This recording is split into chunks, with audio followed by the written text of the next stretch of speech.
आज हमारे बीच में डॉक्टर वसीम खान जी, बहुत बहुत स्वागत है सर आपका। और आप उस परिवार से ताल्लुक़ रखते हैं जिन्होंने महारानी लक्ष्मीबाई का साथ 1857 की क्रांति में कंधे से कंधा मिला कर दिया था।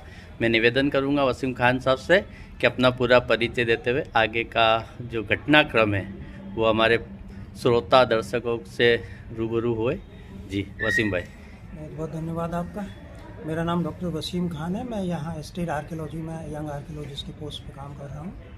तो जैसा कि आपने बताया, 1857 की जो स्वतंत्रता संग्राम था उसमें बहुत कम लोगों को शायद ये मालूम है कि जो महारानी लक्ष्मीबाई का जिस मुस्लिम सरदार ने उनका अंतिम संस्कार किया था, गुल मोहम्मद, वो मेरे ही फोर फादर थे। और मेरे फोर फादर गुल मोहम्मद को लास्ट में ग्वालियर में जो लास्ट बैटल हुआ था उसमें महारानी लक्ष्मीबाई ने उसकी कमान सौंपी थी और वो जंग जीती थी। गुल मोहम्मद मेरे जो फोर फादर थे उनके नेतृत्व में वो जंग जीत गई थी और 17 दिन की हुकूमत ग्वालियर पे की थी। उनका नाम गुल मोहम्मद खान था।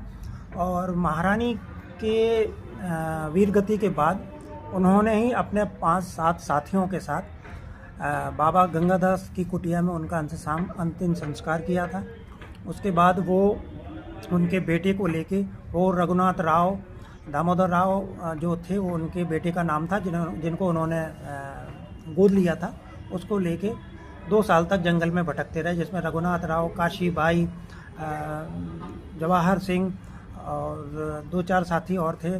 तो उन सबको लेके एक टुकड़ी थी, वो 2 साल तक तालबेट, कोलारास, गुना के जंगलों में भटकते रहे। और वो मेरे फोर फादर थे। मैं उस परिवार को बिलोंग करता हूँ। गुल मोहम्मद खां के बाद जब उन्होंने बेटे को 2 साल के बाद फिर उनको उनके जो 2 सैनिक नौकरी छोड़कर आगर में चले गए थे, नन्हे खां, तो उन्होंने आगर में कैप्टन एलिस आया करते थे जो वहाँ के पॉलिटिकल एजेंट थे। तो आगर महाराज को पता चला कि महारानी लक्ष्मीबाई का जो दत्तक पुत्र है वो मारा फिर रहा है अपने कुछ सैनिकों के साथ। तो उन्होंने उसकी सिफारिश इंदौर में captain Richmond Shakespeare, political agent जो थे, उनसे करी। और उनसे जब कंफर्म कर लिया कि उस बच्चे को मारा नहीं जाएगा तो फिर उसको सरेंडर करवाया गया। और उनको दामोदर राव को बाद में इंदौर में कैप्टन रिचमंड शेक्सपियर के सामने सरेंडर करवाया गया।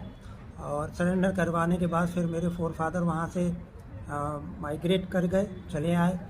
और मेरे फोर फादर, जिनका नाम गुल मोहम्मद का, हिस्ट्री में उनका बहुत नाम है, कई किताबों में उनका नाम आता है। उसके बाद उनके